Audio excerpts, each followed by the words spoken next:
Assalamualaikum warahmatullahi wabarakatuh. Perkenalkan nama saya Ismi Oktaviani Mulyana dengan NIM 3311201072 dari kelas Farmasi B angkatan 2020 akan mempresentasikan tugas review jurnal mata kuliah Kimia Analisis Lanjut.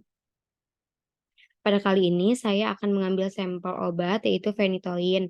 Berikut monografi sampel.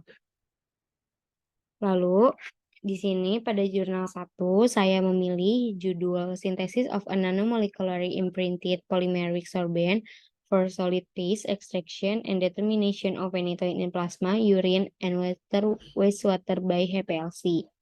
Untuk matriks yang digunakan di sini ada 3, yaitu yang pertama ada plasma, urin, dan air limbah. Untuk preparasi sampel yang digunakan menggunakan ekstraksi fase padat.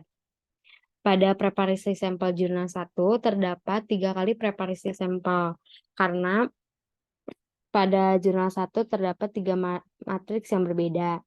Lalu metode analisisnya menggunakan metode HPLC, yaitu hasil validasinya ada RT-nya itu sama dengan 15 dan 12 menit, LOD-nya 0,7 mg per mili, LOQ-nya 2 mg per mili.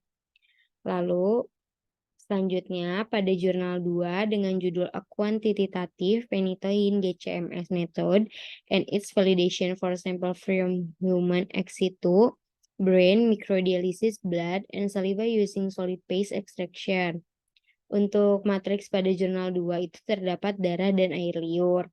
Untuk preparasi sampel pada jurnal 2 menggunakan ekstraksi fase padat SPE yang dilakukan dengan kolom C8 SCX nonpolar.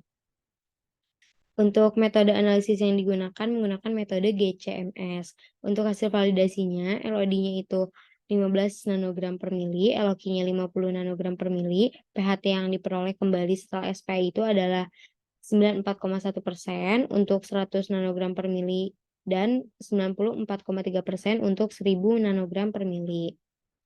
Lalu selanjutnya pada jurnal 3 saya memilih judul Quantification of Carbamazepine 10,11 eposide dan phenytoin dan phenobarbital in plasma sample by stir-bar sortive extraction and liquid chromatography. Pada matriks jurnal 3 itu terdapat plasma. Pada jurnal 3 terdapat preparasi sampel ekstraksi stir-bar sorptive SBSE yang teknik persiapan sampelnya berdasarkan prinsip yang sama seperti SPME. Koefisien partisi zat terlarut antara fase silikon dan fase air telah dievaluasi untuk pengayaan zat terlarut organik dari cairan biologis. Untuk metode analisisnya itu menggunakan metode HPLC UV.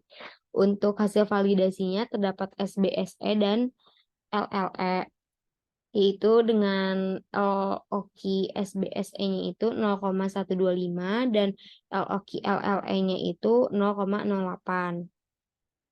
Linearity-nya 0,125 sampai 40 dan 0,09 sampai 40. Untuk linear regression yang itu ada Y sama dengan 0,0423X min 0,0104 dan Y 0,000078X plus 0,01877. Untuk recovery-nya ada 3 konsentrasi 28 dan 0,5. Lalu selanjutnya kesimpulan yang saya pilih, saya akan mengambil jurnal 1. Mengapa demikian? Karena pada jurnal 1 preparasi sampel yang digunakan menggunakan ekstraksi fase padat. Dan metode analisis yang dipilihnya menggunakan metode HPLC. Menurut saya, metode yang digunakan sangat efisien dan hasil validasi yang didapat juga sangat memuaskan. Jadi saya memilih jurnal 1 untuk kesimpulan yang dipilih. Berikut daftar pustaka yang saya gunakan pada jurnal 1, jurnal 2, dan jurnal 3. Demikian yang dapat saya sampaikan. Kurang lebihnya mohon maaf. Wassalamualaikum warahmatullahi wabarakatuh.